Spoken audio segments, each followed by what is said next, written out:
Magandang gabi sa inyong lahat. Ako si Jessa.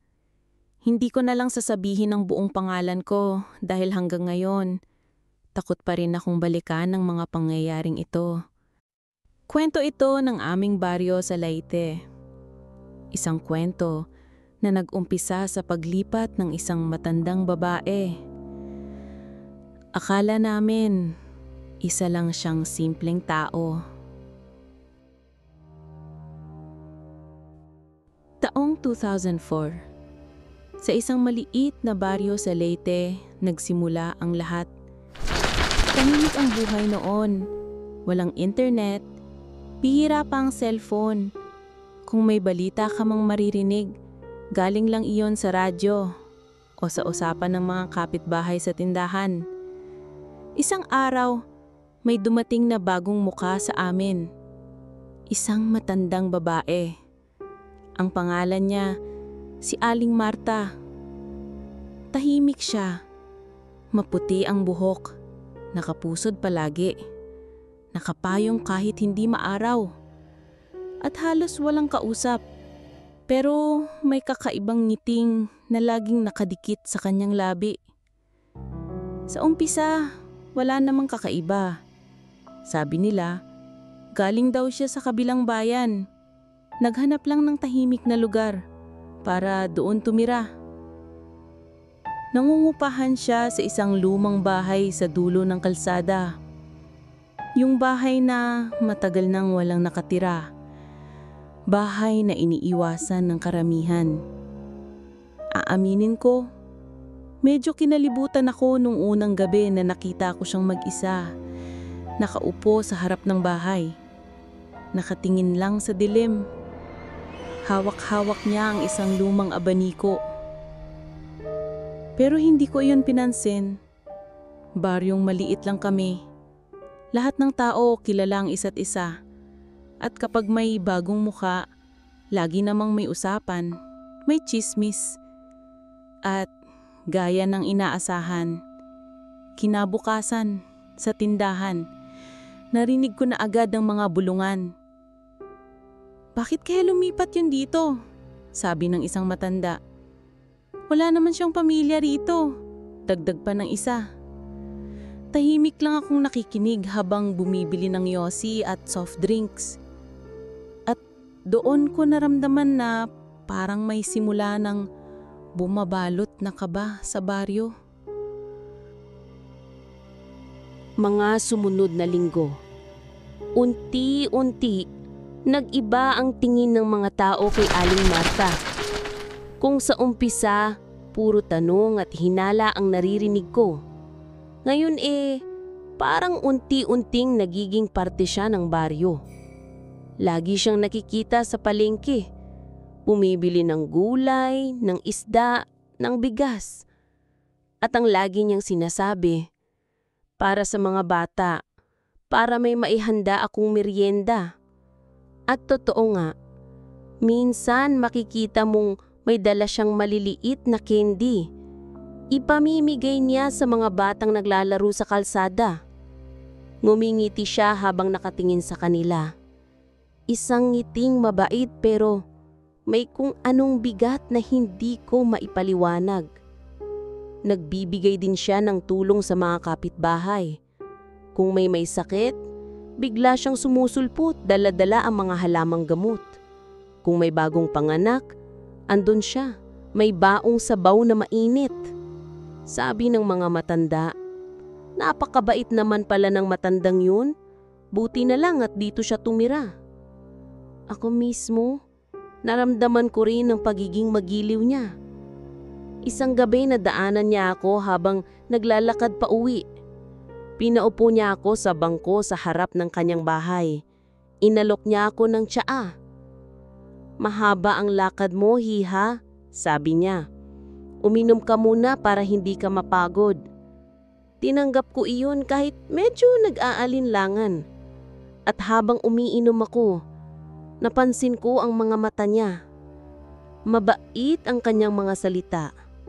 Ngunit sa ilalim ng kanyang ngiti, parang may nakatago. Parang may lihim na hindi dapat maalaman.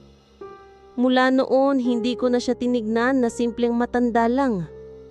Mabait siya, oo. Pero sa tuwing makikita ko ang mga mata niya, parang may gumigising na takot sa dibdib ko. At hindi lang ako ang nakapansin nun. May iba pa.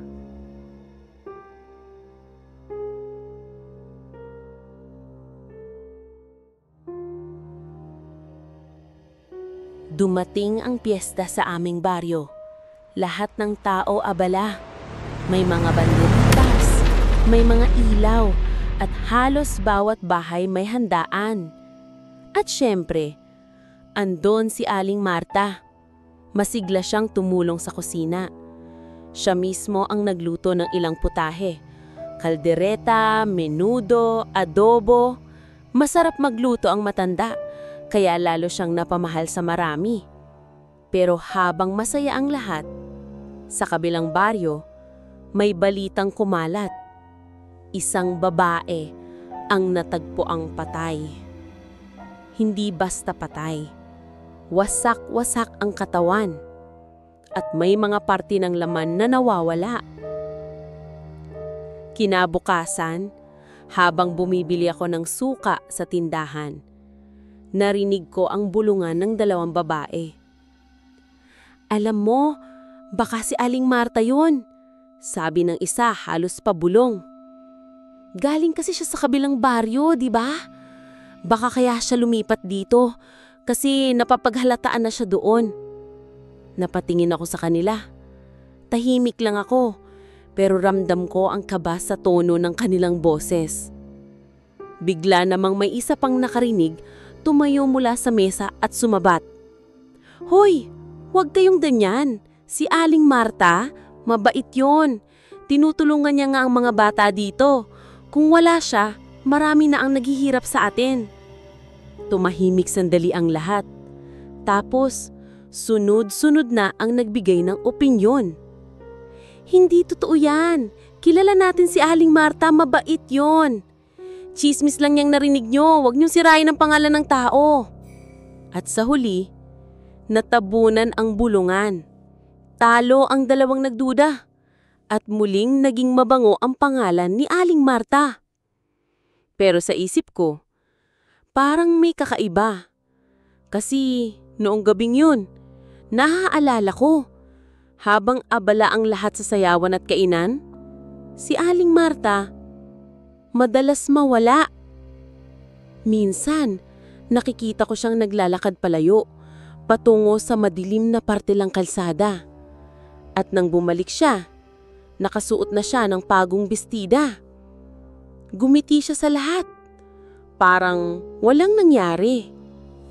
At doon ako nagsimulang hindi mapakali. Lumipas ang mga araw. Pero hindi na mawala sa isip ko ang bulungan tungkol kay Aling Marta. Lalo na't dumami ang balita. Sa kabilang baryo, may nawawala na namang isang bata. At sa susunod na linggo, isa namang magsasaka ang natagpuang patay. Pareho, wasak ang katawan at may parte ng laman na nawala. Dito na ako nagsimulang magtanong sa sarili ko, bakit tuwing may handaan, tuwing gabi na abala ang lahat, biglang nawawala si Aling Marta? Isang gabi, nagpasya akong sundan siya. Tahimik, dahan-dahan. Ramdam ko ang kaba sa dibdib ko habang nakatalokbong ako, pilit na nagtatago. Lumabas siya ng bahay. May dala siyang bayong. Walang ilaw. Naglakad siya papunta sa kalsada na patungo sa kabilang baryo. Sinundan ko siya mula sa malayo. Naririnig ko ang mga yabag ng kanyang tsinela sa simento. Habang dumadaan siya sa ilalim ng mga punong malalaking akasya. At bawat hakbang ko, parang mas lumalalim ang dilim. Habang papalapit kami sa kabilang baryo, may nadaanan kaming maliit na kubo. At doon, tumigil siya. Nagmamasid ako mula sa likod ng puno. Pinilit kong huwag huminga ng malakas. Nakita ko siyang pumasok sa kubo.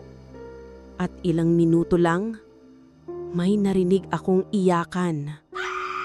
Mahinang boses ng isang babae, nagmamakaawa. Parang awa mo na, wag. At sumunod ang tunog na hindi ko malilimutan. Tunog ng laman na pinupunit. Tunog ng butong dinudurog. Gusto kong tumakbo. Gusto kong sumigaw. Pero nanigas ako sa kinatatayuan ko. Nang lumabas si Aling Marta, may bakas ng dugo sa kanyang mga kamay. At ang bayong na dala niya, laman loob ng biktima niyang babae. Doon ko na napatunayan, may tinatago talaga si Aling Marta. At ako lang ang nakakita. Kinabukasan, alam kong hindi ko na pwedeng palampasin ang lahat ng nangyayari. Kailangan kong ilantad si Aling Marta sa mga kabaryo ko kahit na alam kong maraming hindi ako paniniwalaan. Tinipon ko sila sa maliit na plaza ng baryo. Ramdam ko ang kanilang mga mata na nagdududa at may halong takot.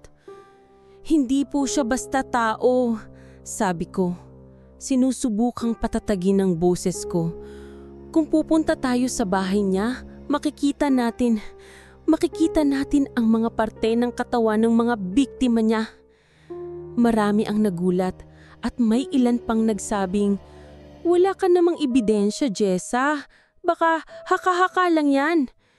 Ngunit ramdam ko ang bigat sa dibdib ko.